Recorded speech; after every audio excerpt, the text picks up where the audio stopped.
5번이네요. 자, 일글에 대한 설명으로 적절하지 않은 거 물어봤어요. 일단 정답이 2번인데 여러분들이 했던 질문이 뭐냐면 1번이 왜 선지가 맞는 거냐 이렇게 물어보면서 왜 적절하냐, 암울한 현실을 재인식하는 게 안정감을 주는 거냐 이렇게 물어봤거든요. 그러니까 요거 질문한 친구 같은 경우에는 조금 자의적으로 해석을 하는 것 같아요. 왜 그러냐면 여기서 지금 선지 그 자체를 보고 해석을 하셔야 되는데, 시상 전개가 지금 여기서 말하는 육적방은 남의 나라 여기 말하는 거구나 라고 지금 생각하셨나 봐요. 여기 그쵸? 그러니까 시적 화자를 둘러싼 시간적 공간적 배경이 재인식된 거는 맞아요. 맞는데 여기서 말하는 시상 전개에 안정감을 준다는 거는 내용적인 걸 말하는 게 아니라 형식적인 걸 말하는 거예요. 예. 형식적으로 전개가 안정감에 아무래도 지금 반복을 하잖아요. 반복을 하고 지금 그냥 단어만 반복하는 게 아니라 식구가 여러 개가 같이 반복이 되면 아무래도 형식적으로 좀 통일성과 안정감을 줄 수가 있습니다. 그래서 그 말이거든요. 그리고 지금 시상 구조의 그 유사한 식구가 반복된다라고 했지 지금 딱 요 부분만 말을 물어본 건 아니었어요. 그래서 여기 말고 또 어떤 부분이 있을까요? 다른 부분에 딱히 막 그렇게 나오진 않았었구나. 그렇게 따지면 지금 어, 이 1년이랑 2, 3, 4, 5, 6, 7, 8년이 식구가 비슷하게 반복이 되는 건 맞지만 내용적으로는 지금 화자가 자신을 둘러싼 외부 상황을 재인식하는 것이고, 내 형식적인 특징으로 봤을 때는 이러한 반복을 통해서 얻을 수 있는 효과가 뭐냐? 시적 안정감이다. 이렇게 대답을 해야 된다는 거예요. 자, 그 다음에 이제 50번 문제 같은 경우에 질문을 하셨어요. 한번 보도록 하겠습니다. 역시나 쉽게 쓰여진 시 같은데, 가와 나의 표현상 특징에 대한 설명으로 가장 적절한 거 골라봐라 이랬거든요. 그러니까 정답은 1번인데, 뭐 나는 고양이로 태어나라 뭐 희한한 작품이 있었어요. 그쵸? 여기에 대해서 이제 4번이 왜 답이 아닌지 모르겠다. 이런 이야기를 했어요. 4번에 볼게요.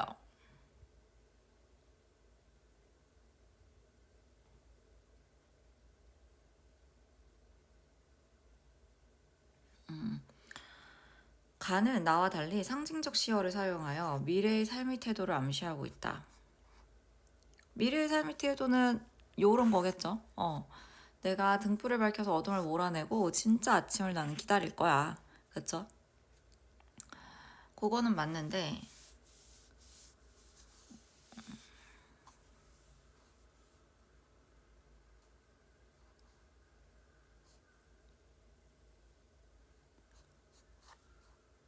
근데 이 나 작품 역시도 미래의 삶의 태도를 암시하고 있어요. 지금 여기서 내가 고양이가 돼가지고 이 좁은 세상이 아니라 넓은 세상에 나가가지고 자유롭게 지금 살겠다 지금 이렇게 얘기를 하고 있거든요.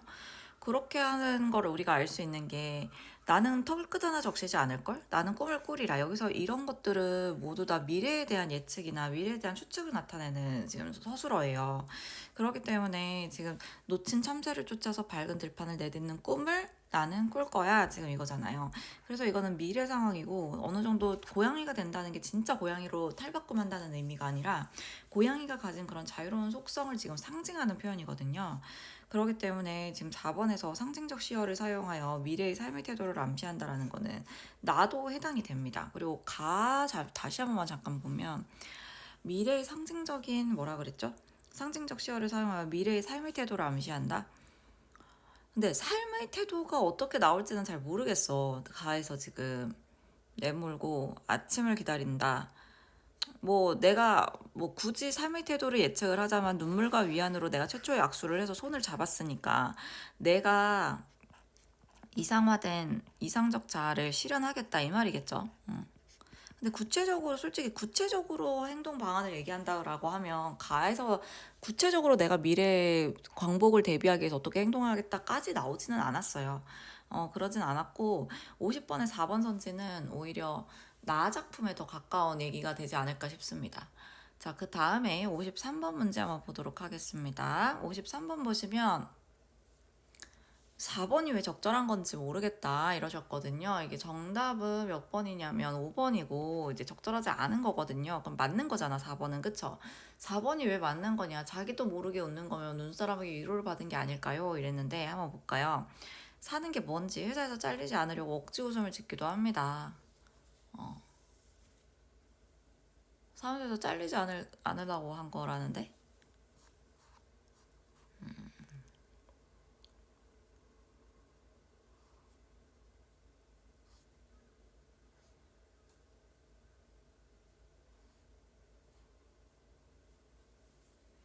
음,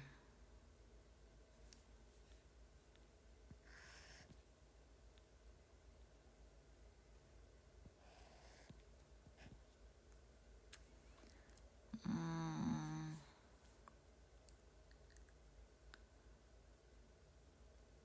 명백히 틀린 거는 5번인데 53번에 4번 질문하신 분이 남자가 자기도 모르게 웃은 거면 이게 행복한 거 아니냐? 눈사람에게 이제 위로를 받은 거 아니냐? 이렇게 물어봤거든요. 지금 남자가 자기도 모르게 웃는 부분은 마지막 요 부분밖에 없는 것 같거든요. 출근을 강행하고 졸다가 깼고,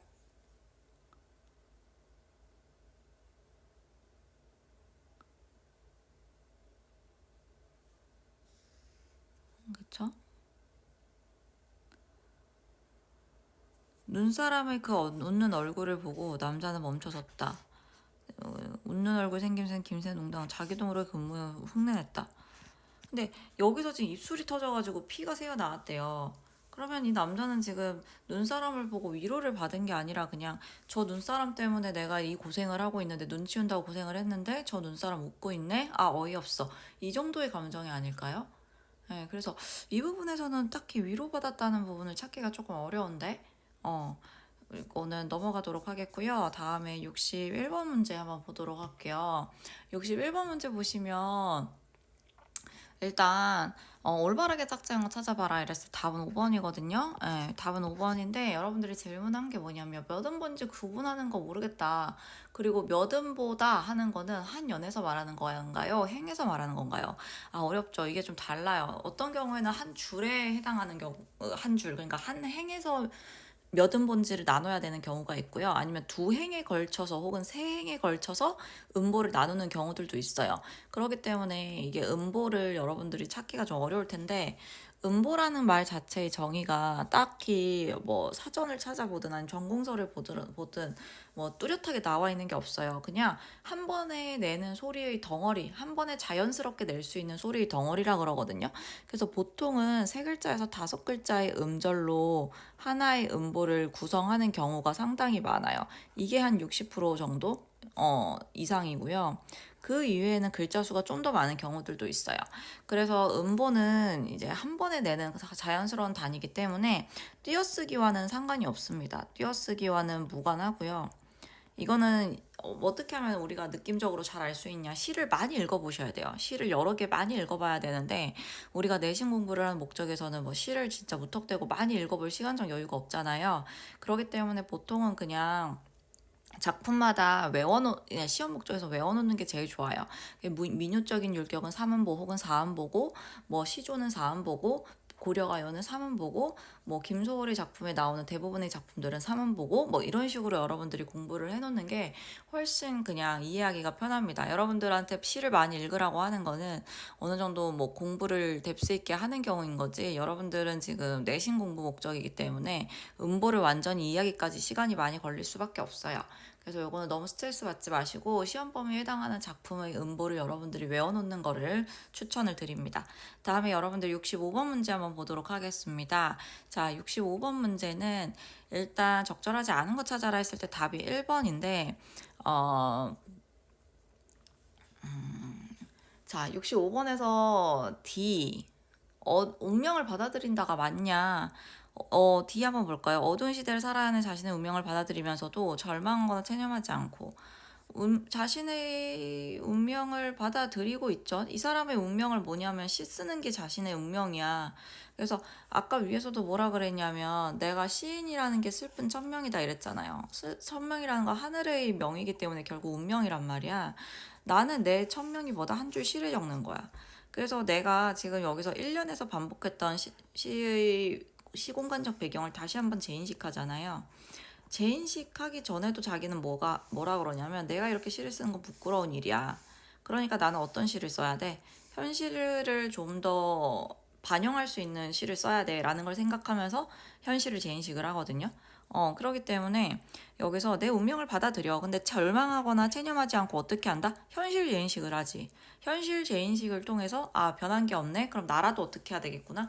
정신 차리고 내가 등불을 밝힐 수 있는 그런 일을 해야겠구나. 그런 생각을 하는 거죠. 그렇기 때문에 65번에 4번은 그렇고요.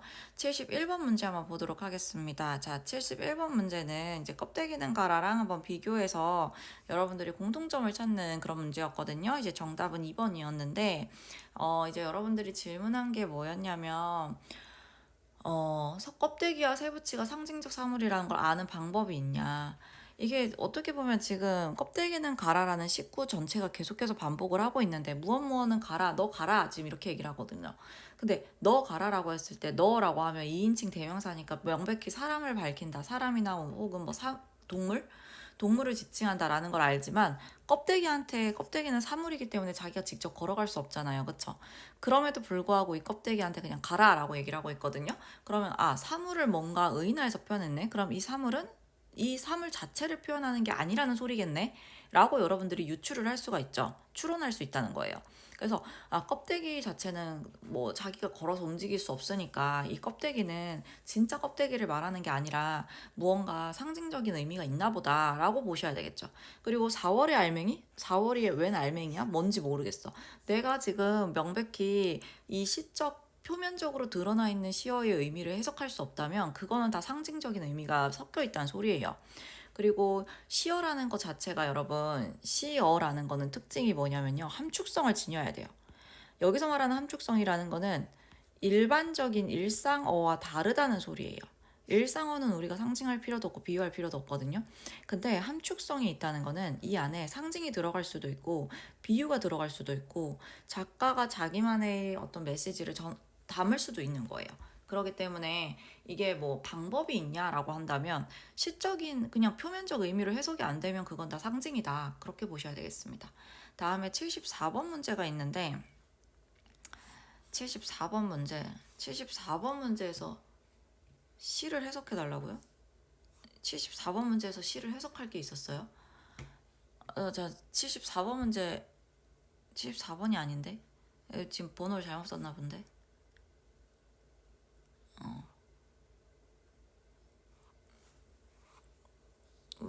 웬 표현론적 관점이지? 지금 이거 어디를 잘못 써놨냐? 73번인가 보다. 73번. 그쵸? 73번. 작가의 맥락에서 작품을 감상한 것과 관련된 내용으로 적절하지 않은 것은 이랬어요. 그러면 3번인데, 여기서, 쉽게 쓰여진 시에 대한 설명이겠네요. 그쵸? 자, 적절하지 않은 거, 내가 표현론적이냐, 반영론적이냐? 표현론적은 여러분, 작가 표현론적인 거죠. 작가가 표현하는 거예요. 근데 반영한다는 거는 시대를 반영한다는 소리거든요. 근데 이 두 개는 100% 떨어져 있는 관계가 아니에요. 왜냐하면 작가라는 사람도 결국에 뭐 어떠한 시대를 살았던 사람이기 때문에 당연히 시대의 영향을 뭐 할 수밖에 없다? 받을 수밖에 없어요. 그렇다면 지금 적절하지 않은 거, 작가가 어떤 환경에서 성장하였고 어떤 취미나 사상, 종교를 가졌는지는 자연스럽게 작품에 반영되어 있기 마련이야. 반영 안 될 수도 있는데. 그리고 3번을 반영론적으로 본다? 이건 아닌 것 같아요. 해설이 잘못된 것 같아요. 1번부터 잠깐 볼까요? 작가에 대한 이해는 그쵸? 작품을 보다 풍부하고 효과적으로 이해하는 데 도움이 된다. 그래서 외제적 관점이에요. 여기서 말하는 외제적 관점이라는 거는 외부 배경이 있다는 거고요. 작품이 창작된 사회문화적 요소는 작품 속에 고스란히 반영되어 독자에게 그 사회를 간섭시켜. 2번이 적절하지 않은 거 아니야? 제가 물론 이게 자연스럽게 반영된다라고 했지만 100% 아닌 작품도 있긴 한데 2번이랑 3번을 비교하면 저는 딴소리 같은데? 왜냐하면 3번은 일부는 맞고 일부는 틀릴 수 있거든. 작가가 자기가 성장한 환경을 작품에 반영할 수도 있지만 안 할 수도 있잖아, 의도적으로. 그렇기 때문에 100% 모든 작품들이 그런 건 아니지만 해당되는 작품도 있다는 거지. 4번 윤동주의 사장을 알게 된 뒤에 이 작품을 감상했을 때, 그치, 윤동주의 삶, 이건 작가의 개인적인 삶. 작가 개성적인 표현. 이거 2번이 답이겠는데? 왜냐면 지금 여기서 사회 문화적 요소라고 했기 때문에 적절하지 않은 거 2번이 더 가까울 것 같은데요. 3번 하신 분들 지우시고 2번으로 답을 좀 바꿔주도록 하겠습니다. 자, 다음에 75번 문제, 적절하지 않은 거 찾아라 하는 문제였는데 정답은 이제 2번이었거든요. 근데 여러분들이 3번을 물어봤어요. 75번에 3번 물어보셨어요. 볼게요. 7년은 시의 짜임상 다른 부분과 달리 한 년이 하나의 의미 단위로 사용되지만 자신의 현재 모습에 대한 부끄러움이 드러난다 이랬어요. 한 년이 하나의 의미 단위로 사용된다. 이 말은 무슨 말이냐면 그냥 한 문장이다 이 소리예요. 한 문장을 세 개의 행으로 쪼개놨어요. 인생은 살기 어렵다는데 시가 이렇게 쉽게 쓰여지는 거는 참 부끄러운 일이다. 한 줄로 다 되죠. 그래서 다른 연 같은 경우에는 의미가 굳이 이걸 또 이렇게 나눈다는 게 참 애매하긴 하지만 하나의 의미다니. 다른 것도 마찬가지긴 한데 시의 짜임상 다른 부분과 달리 한 연이 하나의 의미 단위로 생각된다. 다른 연들도 보면 창밖에 밤비가 속살거리는 이거는 나눌 수 있겠네. 창밖에 밤비가 속살거린다. 요거는 시간적 배경. 내가 있는 이곳은 육첩방. 공간적 배경. 뭐 이런 식으로 나눌 수 있는데 지금 7년 같은 경우에는 인생은 살기 어렵다는데 시가 이렇게 쉽게 쓰여지는 것은 부끄럽다 라는 한 문장으로 쭉 이어서 말할 수 있는 내용이다 이 소리입니다. 81번 문제 한번 보도록 할게요. 보기에서 기억에서 미음의 의미관계가 가장 유사한 거라면 찾아봐라 이랬거든요. 신박한 문제네. 자, 81번의 정답은 1번인데요. 그럼 기억이랑 니은이 뭐였냐? 완전히 대조관계에 있는 거였죠. 어둠이랑 아침, 그쵸? 이거에 대해서 별표 치셨어요. 그러면 이 작품을 몰라가지고 우리가 아마 별표를 쳤을 거야, 그쵸?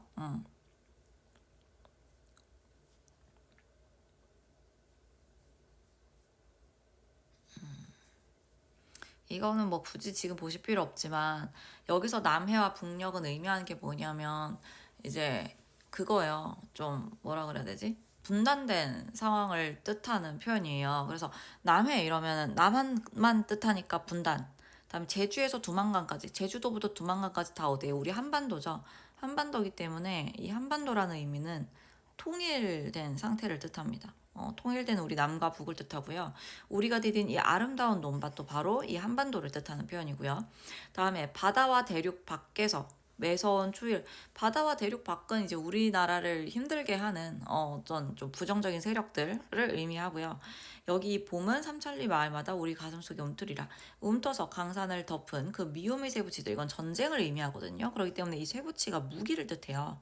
그래서 우리가 분단이 된 이유, 6.25 해방이 된 이후에도 6.25 막 이런 거 거치면서 분단되고 이런 안타까움을 겪잖아요. 그거에 대해서 이제 신동엽 작가는 우리가 이제 하나 되는 조국을 뜻하는 표현에서 이런 시를 지었다라고 볼 수가 있습니다.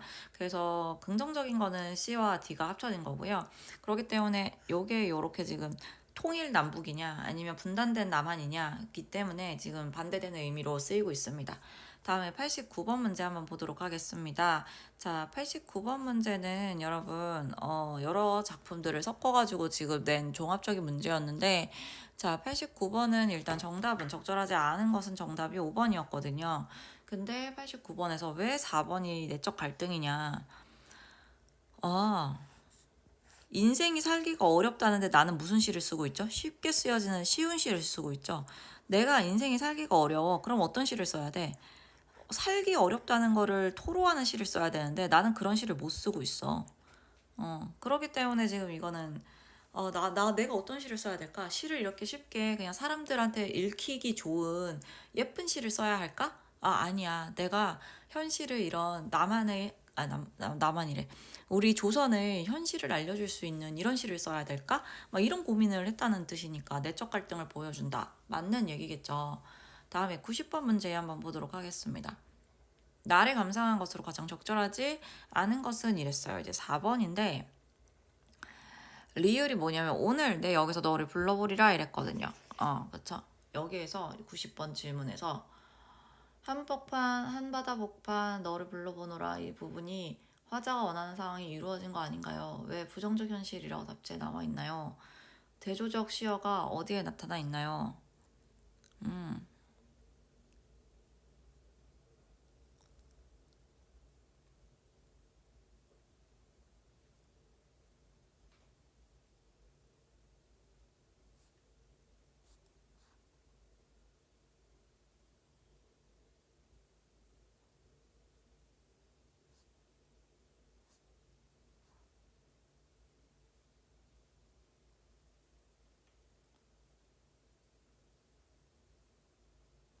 여기서 이게 오늘인데 이게 지금 일제강점화의 현실이에요. 시의 내용을 읽어보시면 동방은 하늘도 다 끝나고 비 한 방울 내리지 않는 그때에도 이건 과거죠. 그때에도 뭐는 피더라? 꽃은 피더라. 꽃은 그래서 희망이야. 미래에 올 희망이에요. 내 목숨을 꾸면 쉼 없는 날이야. 북쪽 툰드라 아주 어떤 뭐라고 해야 될까요? 생명 없는 되게 안타까운 현실이겠죠. 암울한 현실. 눈 속 깊이 꽃 맹아리는 움직거린대요. 눈이 아무리 오더라도 꽃 맹아리는 움직인대. 즉 희망은 있대. 제비떼가 까맣게 날아올 기다린다. 제비떼는 이제 좋은 소식을 전해줄 이제 대상이겠죠. 마침내 저버리지 못할 약속이요. 한바다 복판 용소 숨치는 이곳 한반도 말하는 거겠죠.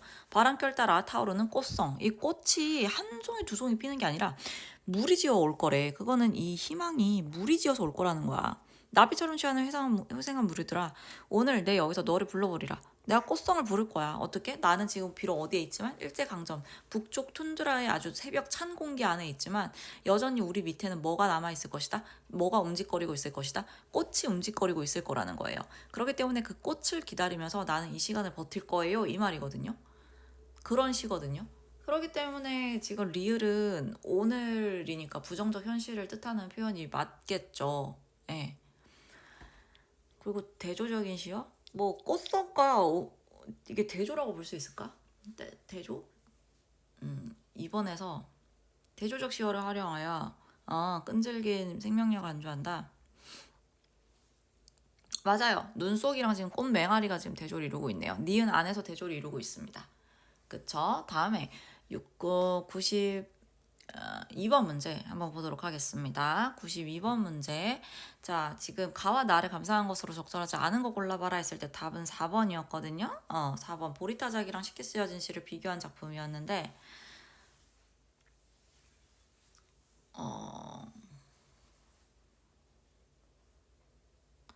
낙원은 평소 화자가 지향해 오던 이상향으로,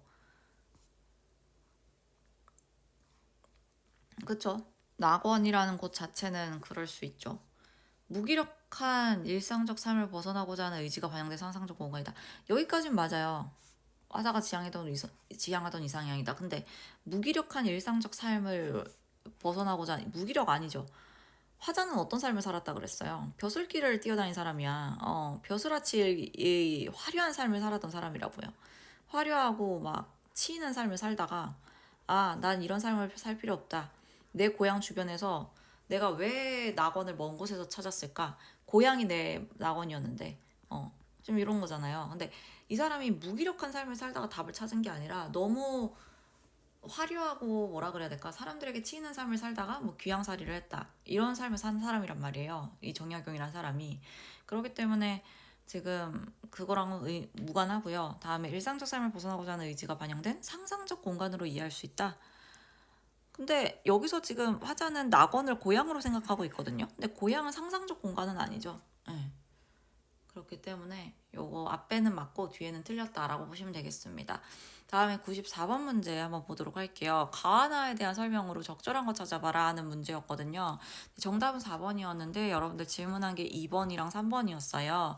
자, 그러면 가와 나가 뭔지 각각 볼게요. 탐진초뇨가 나고 이제 보리타작이 가네요. 가와 나는 모두 색채의 대비를 통해서 작품 전체의 분위기를 형성하고 있다 이랬는데 일단 지금 딱히 색채어 나온 게 있었나요? 둘 다 색채어는 안 나왔어요. 네, 둘 다 색채어는 안 나왔습니다. 그쵸? 응. 색채어는 둘 다 나오지 않았고 가와 나는 모두 원경에서 근경으로 시선이 옮겨지면서 심리적 변화를 보여주고 있다. 아, 심리적 변화.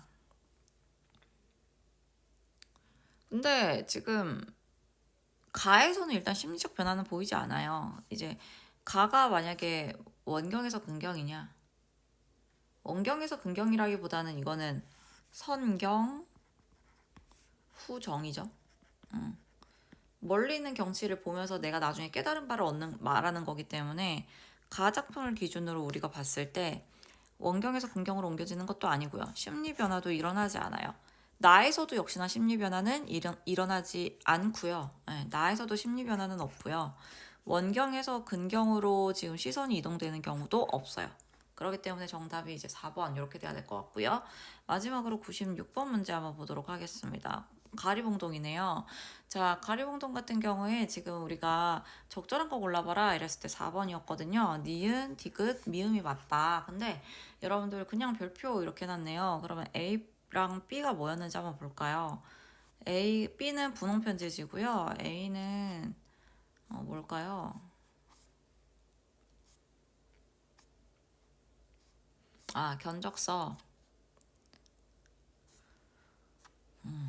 견적서와 같은 거예요, 결국.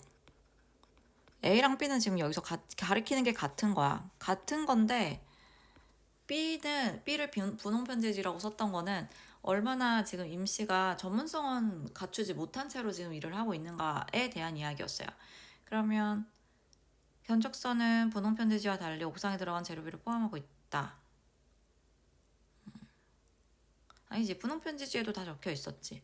다음에 A는 B와 달리 그와 아내에게 긴장을 아니죠, 둘 다 안 하고 있다? 그와 아내에 긴장감을 유발하고 있다. A는 B와 달리 왜 B는 아니지? 아, 이거 내면 후구나. 그럼 이건 7만 원짜리고요.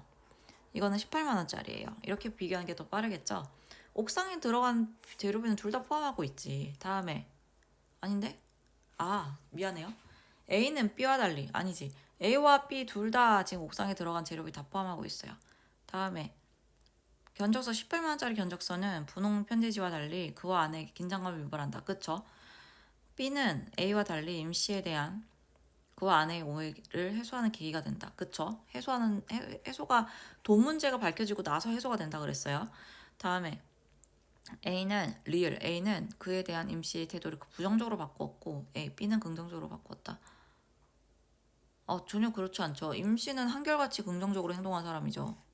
그쵸? 긍정적으로 행동하는 사람입니다. 다음에 미음. A에는 아내가 생각하기에 너무 많은 비용이, B에는 너무 적은 금액이 청구되어 있다. 그쵸? 너무 금액이 다 빠지니까 어이가 없어가지고 어찌할 바를 모르잖아요. 그런 부분이 있었습니다. 자, 그래서 여기까지 보면 될 것 같고요. 여기까지 좀 쉬었다가 관동별곡에서 질문하신 거 한번 다시 보도록 하겠습니다.